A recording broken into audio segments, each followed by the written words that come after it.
E trazer transformação à tua igreja nessa noite, Pai. Eu só peço, presbítero Felipe, como nosso culto hoje, logo após o culto, nós teremos a Assembleia Geral, segue seu sermão normalmente, tá? E depois você pode fazer uma breve oração, só não teremos a oração de 15 minutos, tá? Deus abençoe.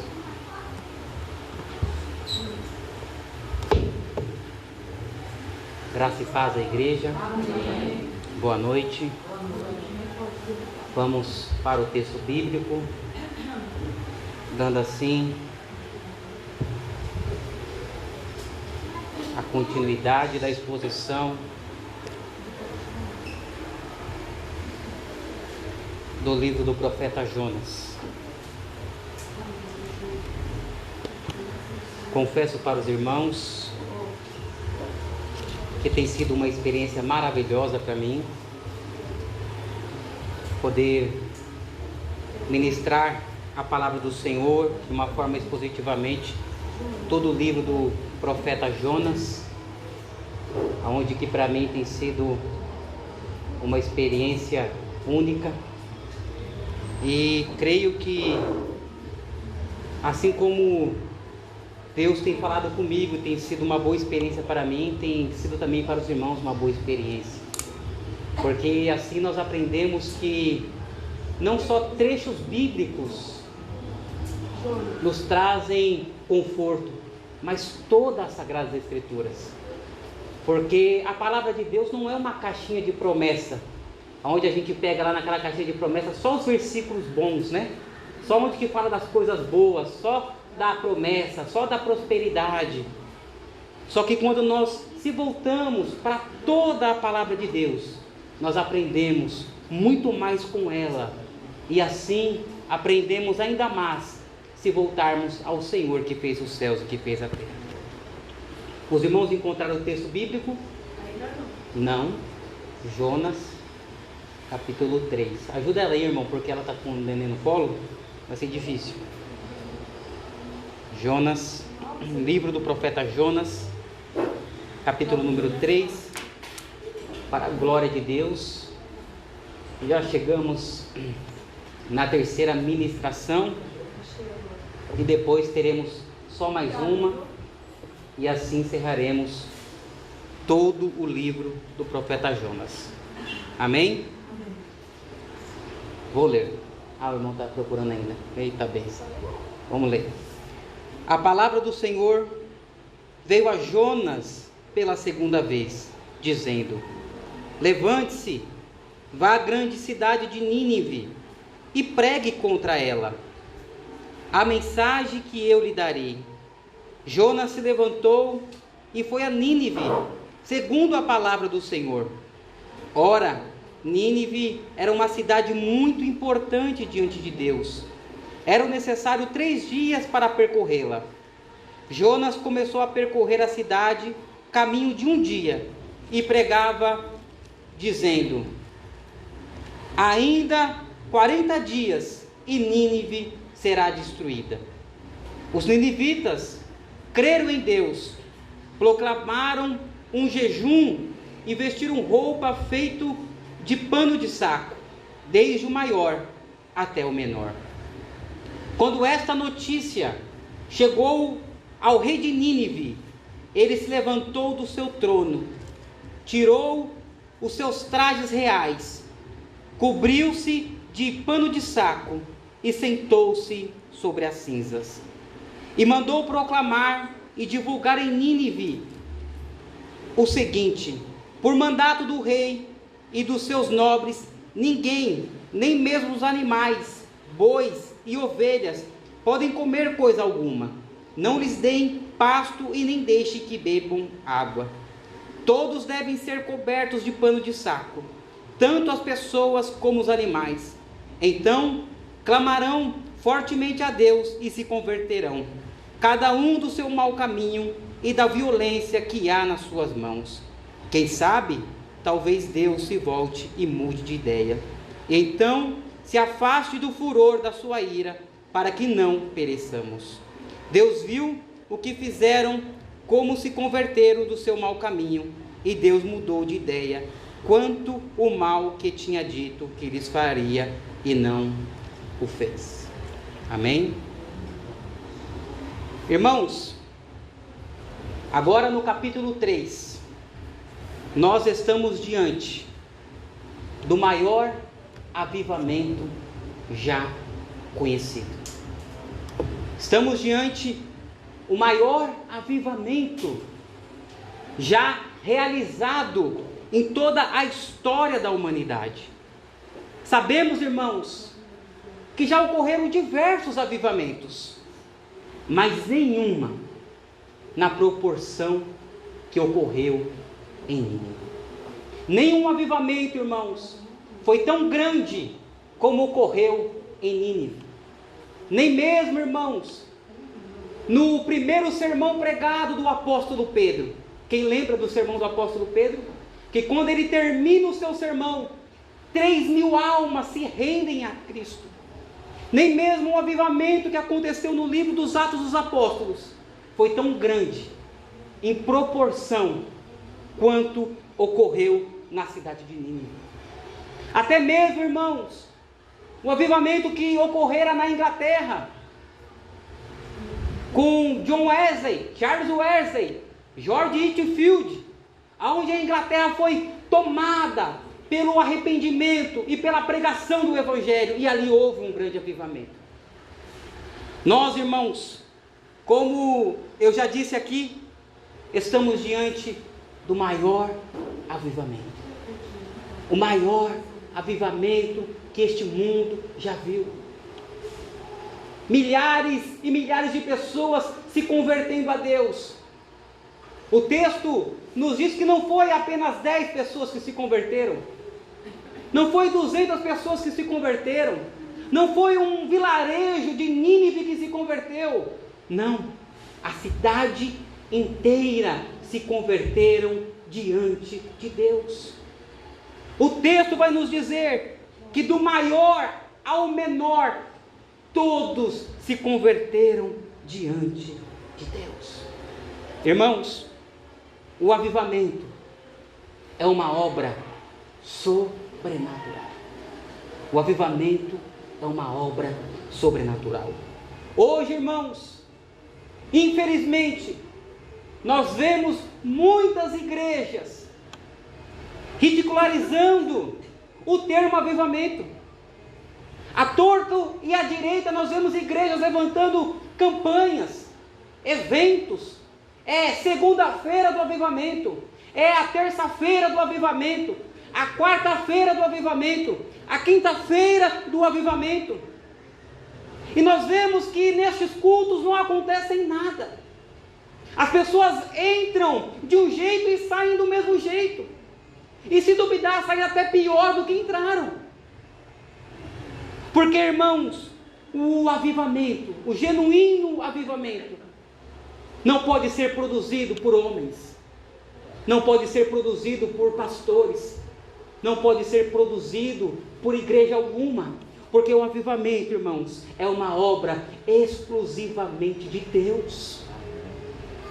Este, irmãos, é o genuíno avivamento, quando o avivamento ele vem de Deus, e quando não nós mesmos queremos produzir o avivamento. Nós, irmãos, infelizmente, nós não podemos produzir por si só um grande avivamento. Nós sim podemos nos humilhar, podemos orar mais, buscar mais, pedirmos mais a Deus por um grande avivamento, mas isso não é o suficiente, pois o avivamento só pode vir da vontade e da parte de Deus. É assim que as Escrituras nos ensinam que os grandes avivamentos aconteceram. Assim foi com John Wesley, assim foi com George Whitefield, assim foram com os grandes homens que viveram grandes avivamentos da parte de Deus. Quando menos eles esperavam, quando menos eles estavam convictos de um avivamento, Deus, pela sua misericórdia, derrama do seu avivamento e a graça de Deus se expande pela cidade, se expande por uma grande multidão. Todos os avivamentos, irmãos, conhecidos, começaram primeiro, quando a Bíblia ela foi aberta. Veja que Jonas não foi até Nínive com um sermão produzido por ele mesmo. Não foi um sermão que ele produziu na sua casa. Não foi um sermão que ele produziu a caminho de Nínive, não. O texto nos diz: veio a palavra do Senhor a Jonas. A Bíblia foi aberta. Então, irmãos, nós aprendemos que para obtermos um avivamento da parte de Deus, primeiro temos que abrir a palavra de Deus. Temos que nos voltar para a palavra de Deus. Segundo, nós aprendemos aqui no livro do profeta Jonas que nós temos, quando o arrependimento é gerado nos seus ouvintes. Segundo ponto, para que o avivamento aconteça, é que o arrependimento, irmãos, tem que chegar pela pregação até os seus ouvintes. Os seus ouvintes têm que ficar incomodados com os seus pecados. Os nossos pecados não nos podem trazer paz, mas sim espírito de guerra, não confortáveis, mas indignados conosco mesmo e buscando o perdão e a graça de Deus. Assim, irmãos, foi em Nínive. Assim foi no primeiro sermão do apóstolo Pedro. Assim foi na Inglaterra. Assim foi, irmãos, na Coreia do Sul. Assim foi na China. Assim foi, irmãos, que aconteceu os grandes avivamentos que nós temos conhecimento. O país de Gales, irmãos, o pequeno país concentrado na Europa, o país de Gales, viveu um grande avivamento da parte de Deus. Assim, irmão, pode acontecer conosco, irmãos, uma pequena congregação no Jardim Capelinha. Se Deus assim quiser derramar um grande avivamento na nossa congregação, assim Ele o fará. E se Deus o fizer, irmãos, se esse avivamento genuíno cair sobre as nossas vidas, este bairro inteiro será contaminado por este avivamento. Porque o avivamento de Deus, o genuíno avivamento, ele fura barreiras, ele fura fronteiras, ele não fica localizado, ele se espalha. O texto nos diz que Jonas caminhou durante um dia pregando a palavra de Deus, e toda Nínive se converteu.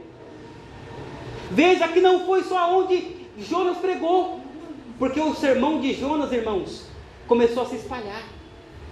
As pessoas que ouviram aquela pregação chocante, aquela pregação impactante, eles temeram, eles ficaram atemorizados, e eles começaram a anunciar para os seus vizinhos, e eles começaram a anunciar para os seus colegas, para os seus amigos, para os seus semelhantes, e toda a cidade se converteu diante de Deus.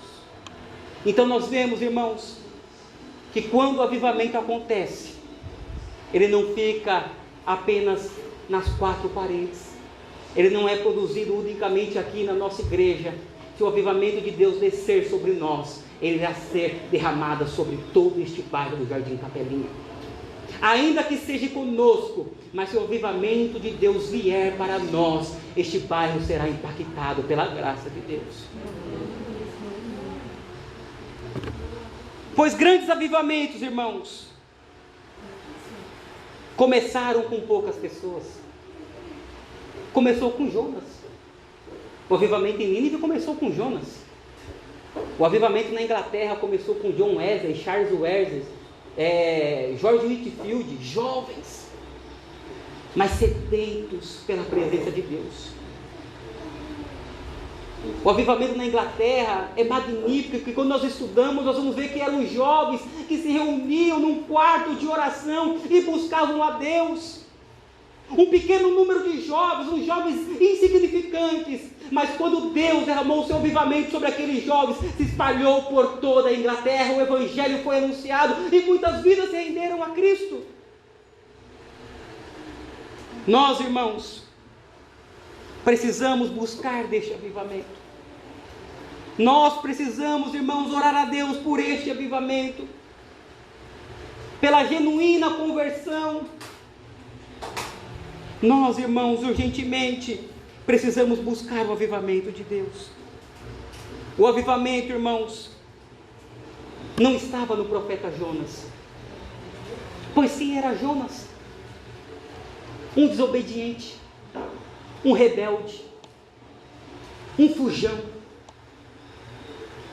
um rebelado contra Deus. Mas Deus ainda assim usou o profeta Jonas para trazer grandes sinais e sinais extraordinários. Sinais tão extraordinários, como assim eu citei na pregação passada, que o próprio Jesus pregou no livro de Jonas, para os fariseus e os líderes religiosos. O avivamento de Jonas, irmãos, chegou até nós. O avivamento de Jonas foi pregado pelo próprio Cristo Jesus. Nós, irmãos, devemos buscar o avivamento. É engraçado, irmãos, que Deus, Ele não escolhe grandes pessoas para trazer o avivamento, porque se assim o fora, nós iríamos atribuir tais sinais a tais pessoas. Na maioria das vezes, Deus pega as pessoas mais insignificantes para trazer coisas extraordinárias. Jonas, irmãos, para os judeus, se nós olharmos biblicamente, ele era um dos menores dos profetas. Jonas não se comparava a Moisés. Jonas não se comparava ao profeta Isaías, ao profeta Ezequiel. Mas o maior avivamento que a história já viu não veio pelas mãos de Moisés, não veio pelo profeta Jeremias, não veio pelo profeta Isaías, mas sim pelo profeta Jonas, um profeta pequeno. Deus usa pequenas pessoas para trazer sinais extraordinários. É por isso, irmãos, que nós não devemos se envergonhar por estarmos numa igreja tão pequena, numa igreja tão simples, porque quem sabe é essa igreja pequena e essa igreja simples que Deus quer derramar o avivamento para impactar essa cidade, para impactar este bairro. O que adianta nós congregarmos numa igreja luxuosa, onde tem ar-condicionado, mas a palavra de Deus está fechada? Melhor congregarmos numa igreja pequena, numa igreja simples, onde a palavra de Deus é aberta, e o evangelho de Deus é derramado, e a sua graça e misericórdia pode nos alcançar a qualquer momento. Aonde o avivamento de Deus pode ser derramado a qualquer momento. Porque assim como eu disse, não é por mim, irmãos, não é pelo pastor. Obviamente eu queria que nós vivêssemos um avivamento da parte de Deus.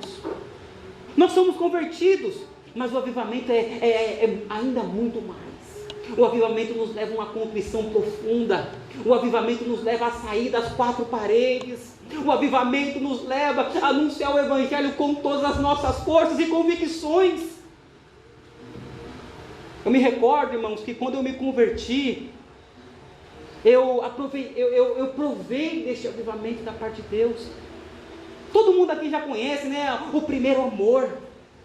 Irmãos, eu levei todos os meus amigos do mundo para a igreja. Todos, para todos eles eu preguei. Eu não tinha o conhecimento bíblico que eu tenho hoje, mas o meu coração queimava, o meu coração ardia pelo avivamento de Deus, e com isso eu pregava. E por incrível que pareça, as pessoas ouviam e se convertiam dos seus maus caminhos. Até hoje, irmãos, eu tenho um amigo meu que serve a Deus, é casado, ele é obreiro na igreja. Uma certa vez ele me viu pregando numa igreja, ele passou na frente e falou assim: não é possível que é o Felipe, não é possível que é ele que está pregando. Ele entrou na igreja e daquele dia em diante, nunca mais ele saiu da igreja e está servindo a Deus até hoje. Porque o coração daqueles que são avivados, ele queima, ele arde. Irmãos, eu incomodava as pessoas. Eu pregava para todo mundo no meu serviço. Para todo mundo. Os meninos se incomodavam. Eles iam para a igreja pela minha insistência.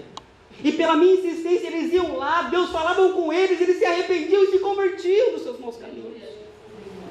Nós, irmãos, precisamos viver este avivamento. Eu estou precisando viver deste avivamento. O que adianta, irmãos, ter conhecimento de sobra, mas o coração não queimar, mas o coração não arder pelas almas, mas o desejo de anunciar o Evangelho não arder no meu coração? Não adiantará de nada que o avivamento de Deus caia sobre as nossas vidas, que o avivamento de Deus brilhe na nossa manhã, e que nós possamos, irmãos, assim como aconteceu em Nínive, acontecer na nossa cidade, acontecer no nosso bairro. Irmãos, nós vemos, irmãos, que no primeiro capítulo, no seu primeiro versículo está escrito assim: e veio a palavra de Deus a Jonas. Esse foi o primeiro versículo que eu li na minha primeira pregação. E veio a palavra do Senhor a Jonas. Mas Jonas, irmãos, quando ele escuta o chamado de Deus, como nós já vimos no capítulo 1, ao invés dele se levantar para ir obedecer a Deus, ele se levanta para desobedecer a Deus. Ao invés dele se levantar para pregar a palavra de Deus, ele se levanta para fugir da presença de Deus. Obviamente, irmãos, Deus poderia assim descartar Jonas do seu propósito. Deus ali, na sua primeira chance, na sua primeira ordem e na primeira desobediência de Jonas, Deus ali poderia desistir de Jonas. Deus ali já poderia abrir mão de Jonas. Deus já poderia levantar um outro profeta para pregar em Nínive. Deus poderia levantar até um animal para levar a sua palavra para um povo rebelde. Mas Deus não faz assim, irmãos. Pois, olha que nos diz no capítulo 3, no versículo 1 que nós lemos: a palavra do Senhor veio a Jonas pela segunda vez. Louvado seja o nome do Senhor, pelo versículo 1 do capítulo 3. E veio a palavra do Senhor a Jonas pela segunda vez. Irmãos, Deus não desistiu de Jonas na primeira oportunidade. Deus não desistiu de Jonas no seu primeiro erro. Quem sabe, irmãos, é assim que Satanás quer que você pense: agora eu errei, eu pequei, não tem mais jeito, acabou, Deus não está comigo. Mas a palavra do Senhor nesta noite aos nossos corações é o seguinte: e veio a palavra do Senhor a Jonas pela segunda vez. Hoje vem a palavra do Senhor a segunda vez a você nessa noite. Hoje Deus está te dando a segunda oportunidade. Deus está te dando a segunda chance. Louvado seja Deus, irmãos. Louvado seja Deus, porque Ele não desiste de nós, porque Ele não abre mão de nós. Imagine, irmãos, se Deus desistisse de nós no nosso primeiro erro, no nosso primeiro pecado, na nossa primeira fraqueza, no nosso primeiro vacilo. Todos nós estaríamos perdidos. Moisés estaria perdido, o rei Davi estaria perdido, o profeta Elias estaria perdido, o profeta Eliseu estaria perdido, o evangelista Mateus estaria perdido, o apóstolo Paulo estaria perdido, o apóstolo João estaria perdido, todos os homens estariam perdidos. Mas louvado seja Deus, que a sua longanimidade e misericórdia dura para sempre. Porque o livro do Provérbios, capítulo 24, versículo 16, vai nos dizer: porque 7 vezes cairá o justo e se levantará. Podemos cair até 7 vezes, irmão, ou até muito mais vezes, mas se houver em nós um verdadeiro e genuíno arrependimento, Deus nos levantará com seus fortes braços. Sempre, irmãos, sempre. sempre haverá um recomeço para quem pecar. Sempre, irmãos, haverá um recomeço para quem pecar.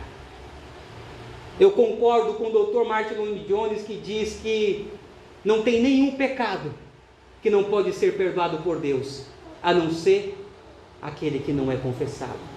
Todos os pecados, irmãos, que nós confessarmos a Deus, Cristo Jesus é fiel para nos perdoar e recomeçar uma nova história nas nossas vidas. Deus, irmãos, não desistiu de Jonas.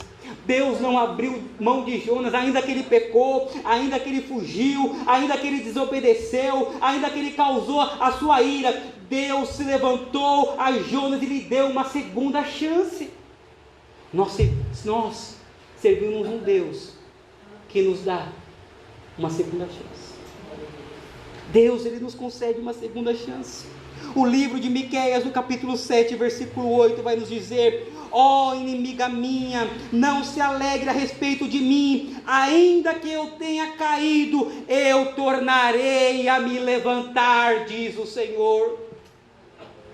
Louvado seja o nome do Senhor Jesus. Ainda, irmão, que nós venhamos a cair, Cristo Jesus é suficiente e poderoso para nos levantar. Cristo Jesus é fiel, assim como fez na vida de Jonas, fazer em nossas vidas também. Veja comigo, irmãos, o que nos diz o versículo 2 e o versículo de número 3.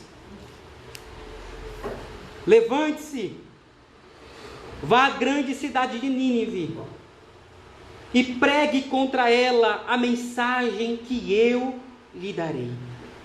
Jonas se levantou e foi a Nínive, segundo a palavra do Senhor. Ora, Nínive era uma cidade muito importante diante de Deus. Eram necessários 3 dias percorrê-la.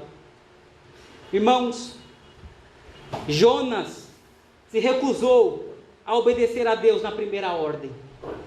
Na primeira vez, ele se levantou para fugir. Mas agora, irmãos, nessa segunda chance, nessa segunda oportunidade que Deus dá a Jonas, ele se levanta não para fugir, mas para pregar a palavra de Deus. Não para pregar a sua palavra, mas para pregar a palavra de Deus. Que nós, irmãos, possamos, assim como Jonas, agarrar as oportunidades que Deus nos dá, abraçar com unhas e dentes as segundas chances que Deus nos concede para recomeçar. Recomeçar é difícil, recomeçar é dolorido, é verdade, mas recomeçar é milagroso, recomeçar é curador. Recomeçar, irmãos, nos leva a viver coisas extraordinárias, porque o recomeçar de Jonas foi um grande avivamento que aconteceu em Nínive, o maior dos avivamentos. Coisas grandes, irmãos, acontecem quando estamos dispostos a obedecer a Deus. Irmãos, quando nós estamos dispostos a obedecer a Deus, nós vivemos o melhor de Deus nessa terra. Nós vivemos as melhores coisas. Ainda, irmãos, que nós, nesse desse caminho, nós viemos passar aflições, provações, assim como muitos homens passaram, nós poderemos dizer, como o apóstolo Paulo: só a sua graça me basta, Senhor. Só a tua graça me basta. Que nós, assim como Deus, Jesus, se revelou a Paulo para levá-lo, que só a graça dele lhe bastava, nós, assim, da parte de Deus, quando nós andamos em obediência, nós vivemos coisas extraordinárias. Jonas agora, irmãos, está provando coisas espantosas por obedecer a Deus. Ele se levanta não para rebelar, ele se levanta para obedecer. Ele se levanta não para fugir, mas ele se levanta para ir de encontro à vontade de Deus. Nós, irmãos, temos que ser assim. Vemos, irmãos, que Deus não era apenas Deus de Israel, Ele também era Deus de Nínive. pois para Deus Nínive era uma cidade muito importante. Veja comigo, irmãos, que Nínive era a cidade mais truculenta daquela época. Era uma cidade violenta. Era uma cidade cheia de pecados. Uma cidade que não conhecia Deus. Eles não tinham conhecimento de Deus. Mas Deus tinha por Nínive como uma cidade importante. Assim, irmãos, é com a nossa cidade. Assim é com a nossa cidade, São Paulo, irmãos. Ainda que muitos podem dizer que essa é a pior cidade do Brasil, mas para Deus é uma cidade importante. Então nós como igreja, nós como o profeta Jonas, nós devemos se levantar e pregar a palavra de Deus para a nossa cidade. Porque para Deus essa cidade ela é muito importante. Para Deus o Brasil é muito importante. Para Deus este mundo, irmãos, é muito importante. Veja comigo no versículo 4. Jonas começou a percorrer a cidade a caminho de um dia e pregava dizendo: ainda 40 dias e Nínive será destruída. O pecado, irmãos, dos ninivitas havia subido aos céus. Deus desceu à terra para chamá-los ao arrependimento. Jonas leva o sermão. O sermão é esse: dentre 40 dias, Nínive será destruída. O menor sermão já pregado.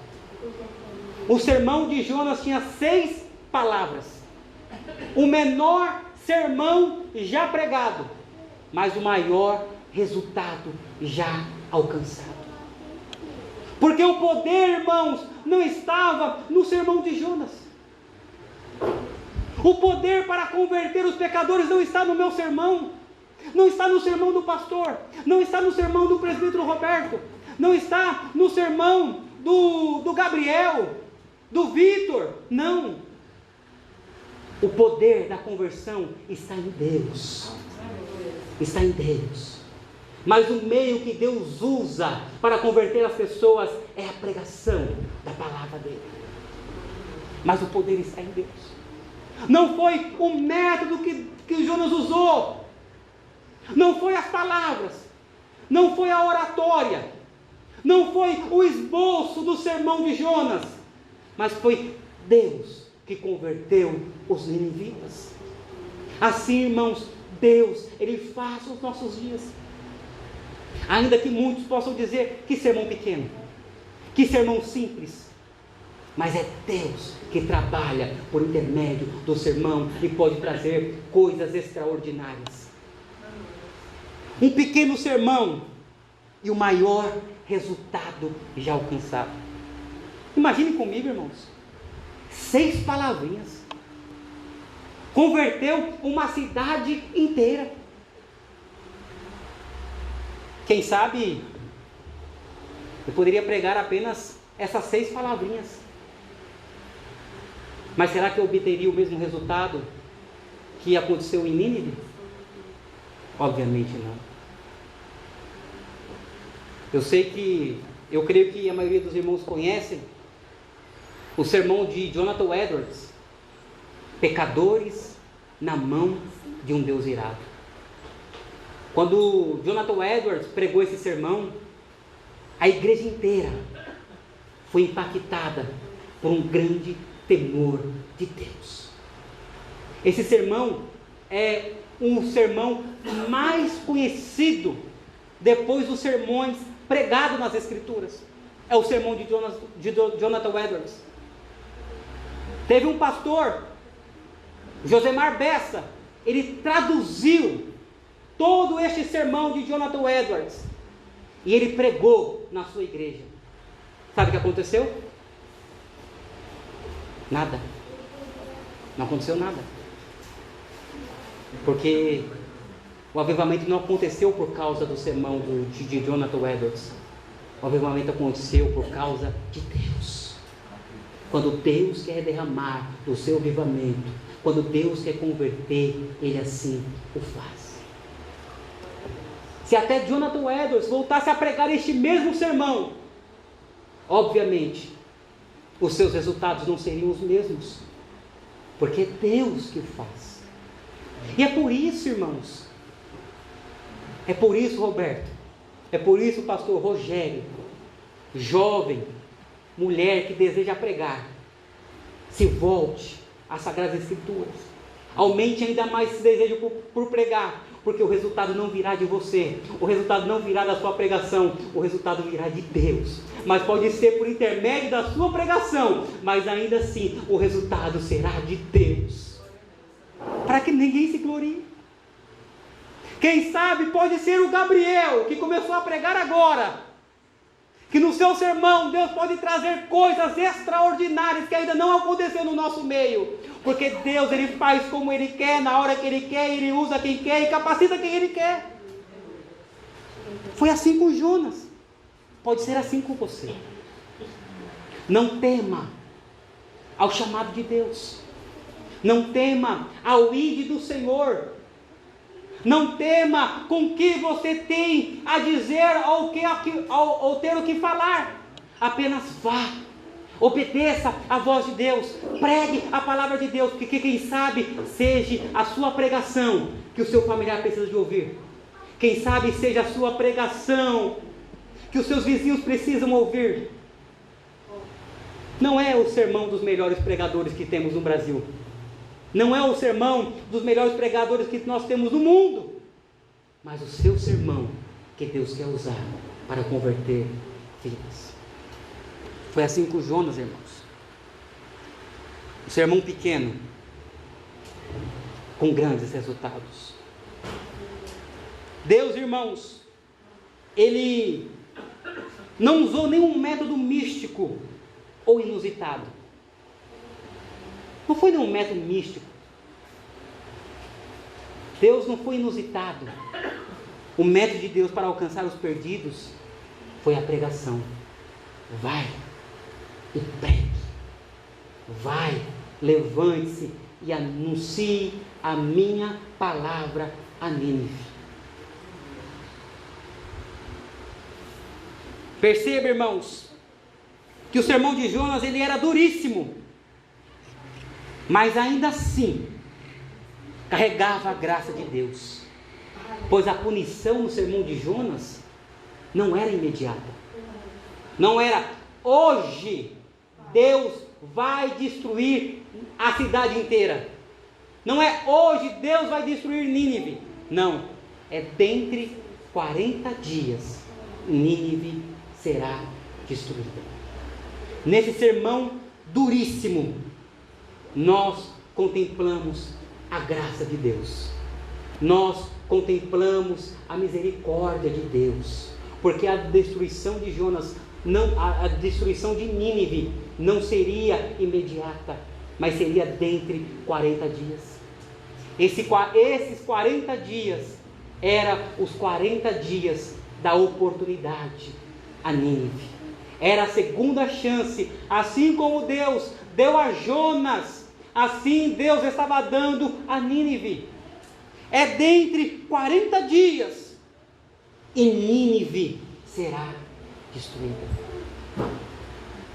Todo sermão duro da parte de Deus é carregado consigo a sua graça, é carregado consigo a sua misericórdia, é carregado consigo o seu bálsamo.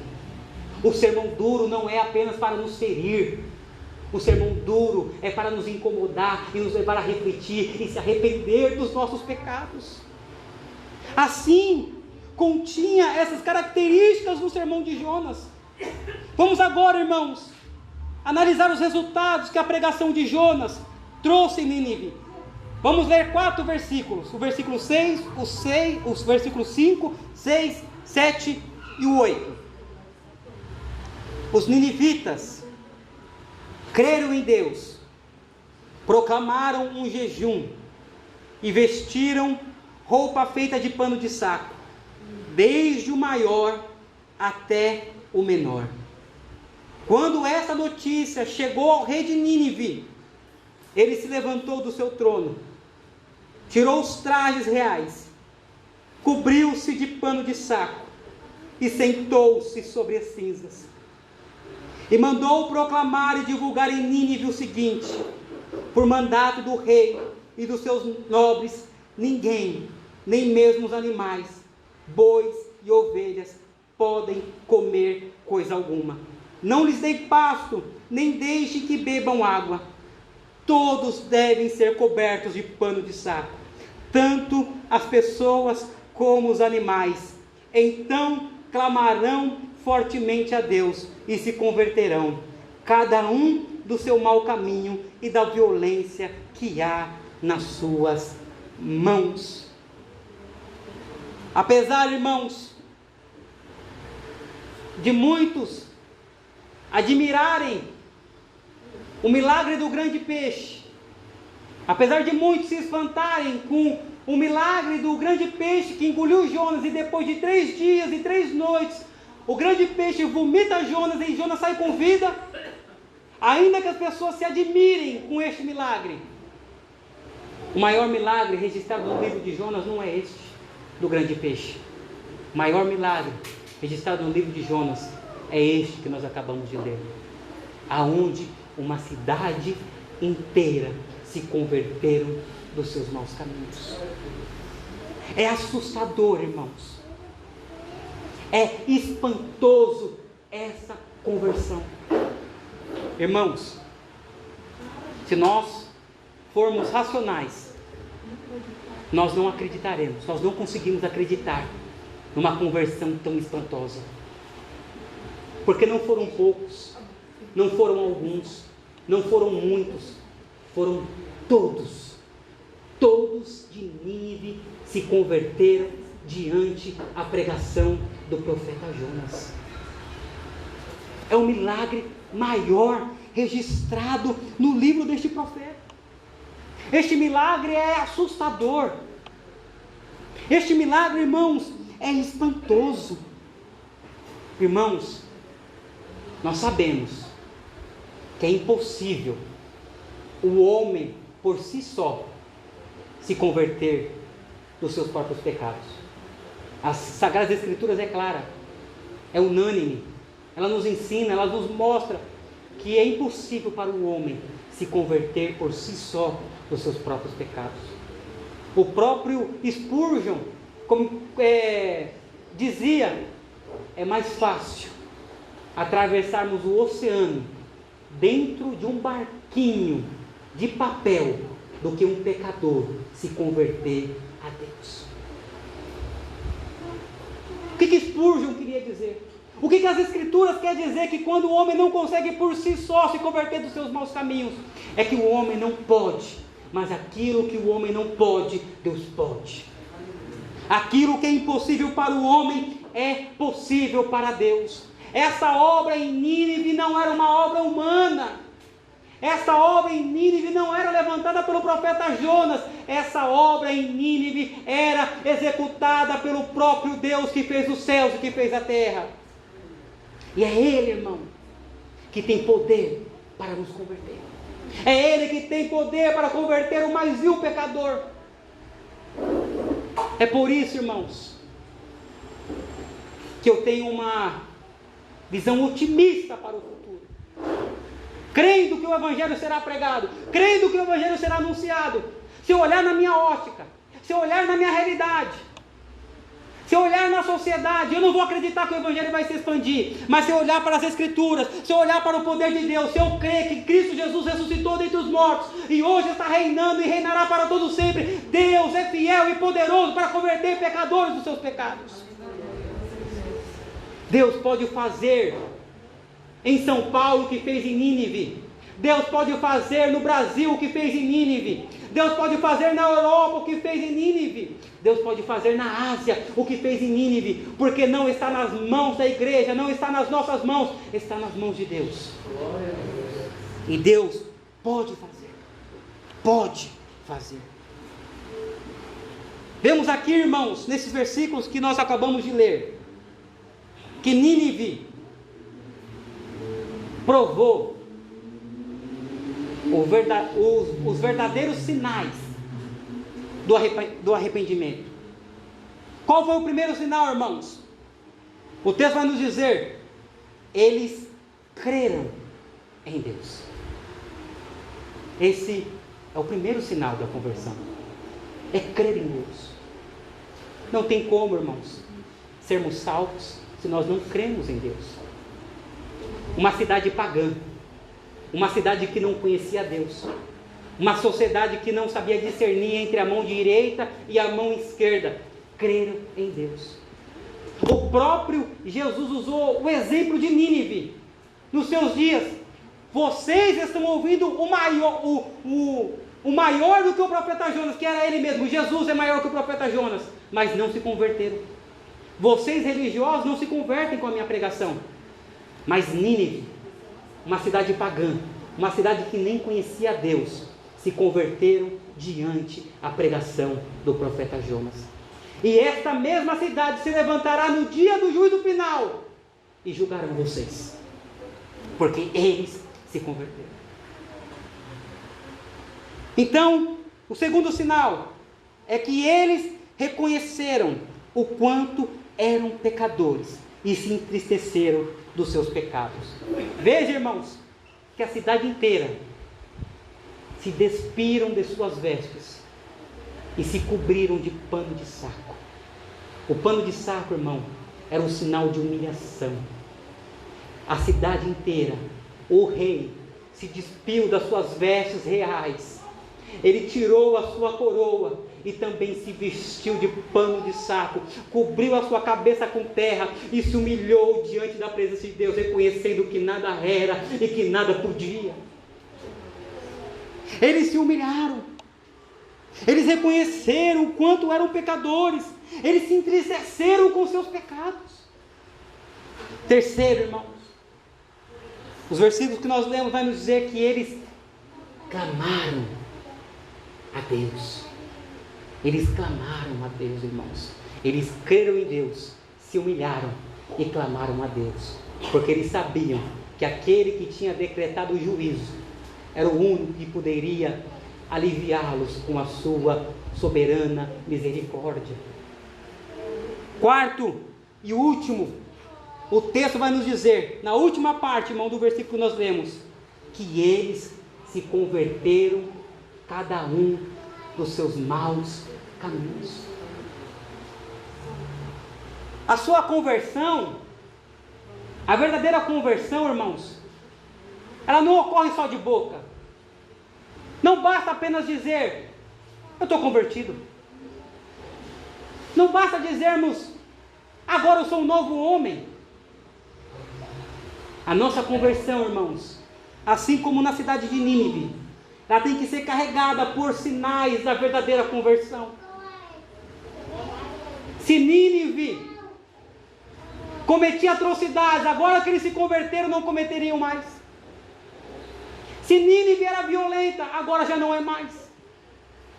A verdadeira conversão, irmãos, nos leva à mudança. O verdadeiro convertido é: se você mentia, agora você não mente mais. Se você pegava e não pagava, agora você pega e paga. A verdadeira conversão, irmãos, traz para fora obras vivas de uma verdadeira conversão. E foi o que ocorreu em Nínive. Eles se converteram, cada um dos seus maus caminhos. Eles deixaram a sua violência e se voltaram para Deus.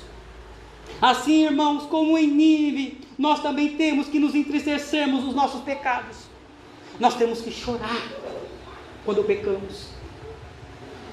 Nós temos que entrar em tristeza profunda quando nós pecamos. Mas se arrepender dos nossos pecados e buscar misericórdia da parte de Deus, assim como Nínive o fez.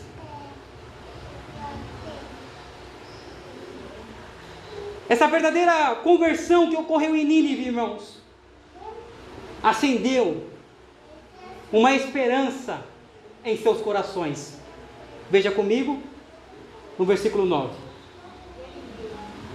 Quem sabe, talvez Deus se volte e mude de ideia, e então se afaste do furor da sua ira, para que não pereçamos. Provérbios 28, versículo 13. E eles não estavam errados, pois a própria Escritura nos ensina que aqueles que confessa e deixa, alcança misericórdia. O sermão era juízo, mas eles contemplaram no sermão de Jonas a misericórdia de Deus. Eles contemplaram a graça de Deus. Não é a destruição não é agora, a destruição não é hoje, é daqui 40 dias. Então se levantem, vamos se arrepender dos nossos pecados, vamos nos entristecer, vamos chorar diante de Deus, que quem mude de ideia. Quem sabe, Deus pode mudar de opinião a nosso respeito. Ao invés dele nos destruir, Ele derrame sobre nós as suas bênçãos, Ele derrame sobre nós as suas misericórdias. O versículo 10, para encerrarmos. Deus viu o que fizeram, como se converteram do seu mau caminho, e Deus mudou de ideia quanto o mal que tinha que lhes faria, e não o fez. Na primeira parte vai nos dizer que Deus viu que eles se converteram.